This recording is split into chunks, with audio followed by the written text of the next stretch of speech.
Today I'm going to show you several beginner steps to starting with clay. The first thing I want to show you is how to warm your clay up and condition it if you don't have a pasta machine. You just roll it into a ball and kind of warm it up in your hands, and then roll it into a snake. And you bend it, and you twist it, and you roll it again. And you keep doing that until it's nice and warm and well conditioned. Nice and easy to work with. Now we are going to make a multicolored snake today. So we've got our blue clay, we've got our pink clay, we've got white clay for the eyes, a little tiny bit of black clay for the eyeballs. And our clay is all nice and warm and conditioned. So we'll take our pink clay and we'll roll a skinny snake of clay. And if you want it to be smoother, put it on your baking surface. And remember, once you use something for polymer clay, you never use it for food again. Food and polymer clay do not mix. We'll make another blue snake. We'll make it just as long as the pink snake. We'll put them together, and then we'll twist them. Twist them all up, and then hold one side and roll the other, and that twists them even tighter. And then you can start rolling them so the colors blend together a little bit. You can see, you're getting a pretty twisty snake. Now if you wanted to have even more stripes and make the stripes a little skinnier, fold it in half again, and then roll it so it's nice and smooth, and then twist it,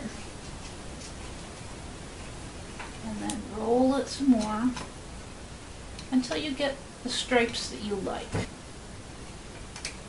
Okay, now get your snake as long as you want him to be, and you want his tail to be a little bit pointy, so you just gently put a little pressure on to make a point, and then he's got a nice pointy tail. Now to make his head, we want him to have a little bit of a pointy head, so we'll pinch his nose a little bit, and then we'll pinch it flat, and there he's got a little pointy nose. Now, we want to give our snake some eyes. So we'll take our white clay. We'll start out with a ball of it until we make a nice smooth ball. And then when we've got a nice smooth ball, we'll roll this into a little snake. This is Ginkgo. He's one of my assistants. He's a very good assistant, sometimes. Okay. Now, we'll take our knife, and we're using a butter knife so that it's safe for kids and you won't cut yourself. And just cut off two little pieces the size that you want your eyes to be. And roll these into balls. And to roll a ball, you just use gentle pressure and roll it in a circle on the palm of your hand. And you end up with a nice little ball. And if your eyes aren't the same size, you can just take another little chunk of clay and try again. Or you can add a little bit of clay to the one that's too small.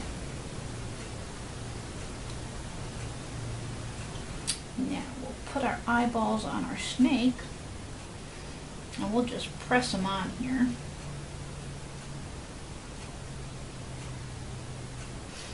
And you want to make sure there's good contact so that the white clay is touching the blue and the pink clay, and it's going to stick on there. And if you smush your eyes out of shape a little bit, just gently press them back so that they're round.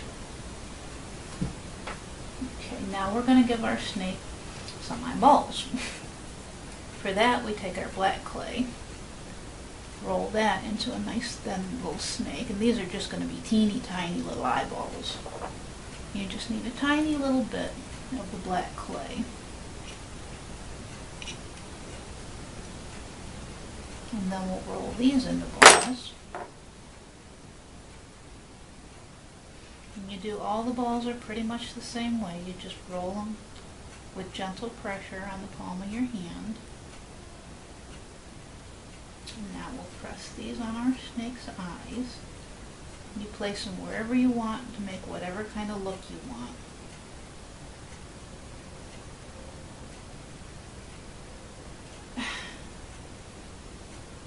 And he is a very good supervisor here. Okay, Ginkgo approves. He thinks our snake looks good. Okay, now we'll give our snake a mouth. And you can use your knife for that too. Just press a little line right in the side of his face, around his nose, and back to the other side. You can impress the corners of the mouth with your knitting needle. Just press the tip and kind of press it up so he's smiling. Make him a happy little snake. Press that in there. And then you'll want to position him however you want to bake him. And snakes, they're swervy and curvy. So this guy, I think we're going to put him up like this. He's going to be looking up like this. And this is where it helps to have props. You want to prop your work up so that when it's baking it won't fall back over. So you can take a piece of paper like this, and I bent it into an accordion shape, and that'll just hold his head up while he's baking so that he won't fall over. I'll put his tail up a little bit too. There we go. And there you go. That's how you make a swirly snake. Be sure to subscribe to Creative Critters on YouTube for more great tutorials on all sorts of wonderful clay projects. Thank you for watching.